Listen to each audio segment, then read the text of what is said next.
Pudełeczka z łby, wersja druga. Łuba to tani i niedoskonały materiał, ale chyba bardzo ją lubię właśnie za te niedoskonałości. Dzięki temu jakoś tak dziwnie do siebie pasujemy. W tym filmie wersja romantyczna z ptaszkami. A jak ktoś ptaszorków nie trawi, to odsyłam do poprzedniego filmu. Tam była właśnie taka wersja vintage. Do filmu użyłam 2 mniejszych pudełeczek z takiego zestawu, który oferujemy w naszym sklepie Inspirello. Największe pudełeczko 16 cm średnicy świetnie pasuje pod serwetki, a 2 mniejsze, czyli 14 i 12, idealnie się spasowało z papierem ryżowym od AB Studio.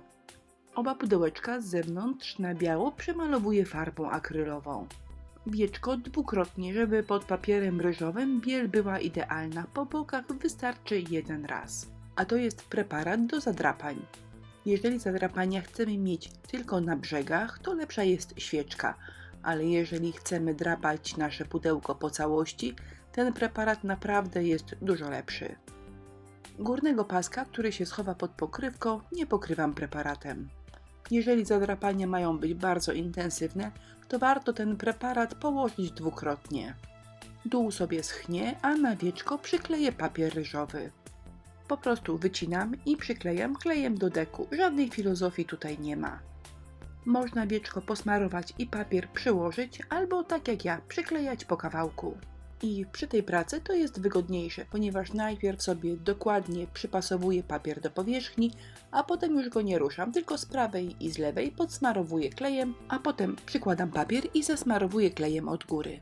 Wspominałam już o tym, że łuba to nie jest produkt premium i ona nie jest idealna. Na przykład górne kółeczko nie jest idealnie okrągłe, ale nie szkodzi, bo potem to podcieniuje i nie będzie tego widać.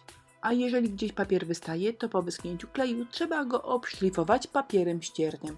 Ja użyłam 220 albo 240.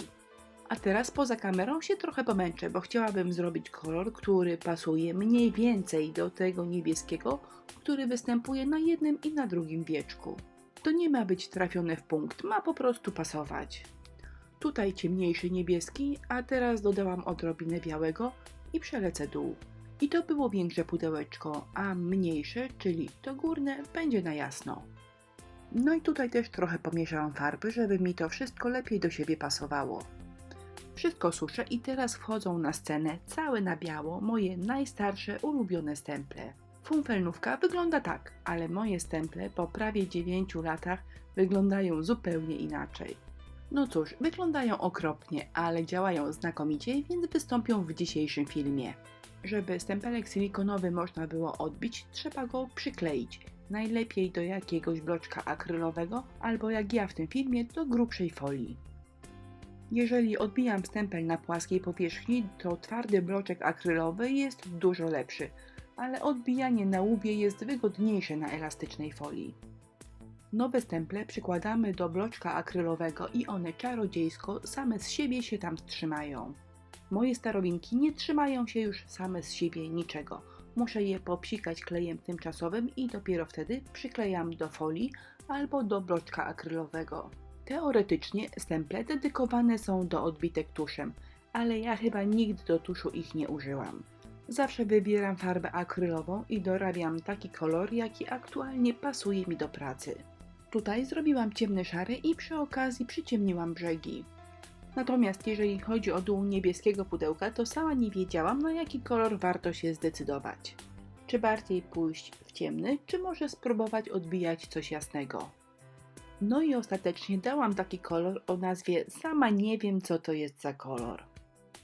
Ale jak ktoś mnie zapyta, to powiem dokładnie taki kolor chciałam, bo to przecież dużo lepiej brzmi niż powiedzenie po prostu taki kolor mi wyszedł.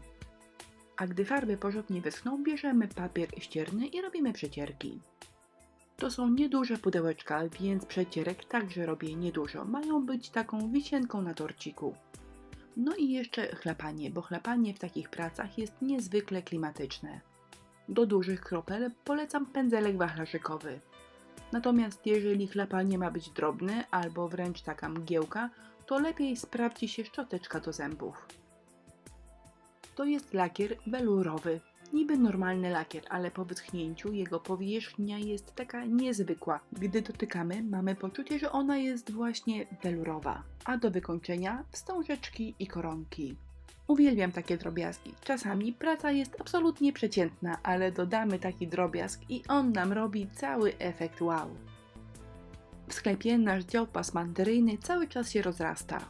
Warto tam pogrzebać i znaleźć kilka perełek, które trafiają Wam prosto do serducha. Tego typu delikatne koronki przyklejam na matowy heavy body gel. Ale wszystko co grubsze, czyli kokardki albo koronki bawełniane, przyklejam klejem na gorąco. A gotowe pudełeczka z łuby prezentują się tak. Jak zwykle pod filmem zamieściłam listę wszystkich produktów, które tutaj pokazywałam. Wystarczy kliknąć w link i już jesteście w naszym sklepie i oglądacie właśnie ten produkt. A ja dziękuję za uwagę, zapraszam Was właśnie do naszego sklepu na inspirello.pl oraz na naszą grupę na Facebooku. Link do grupy także zostawiłam pod filmem. Do zobaczenia!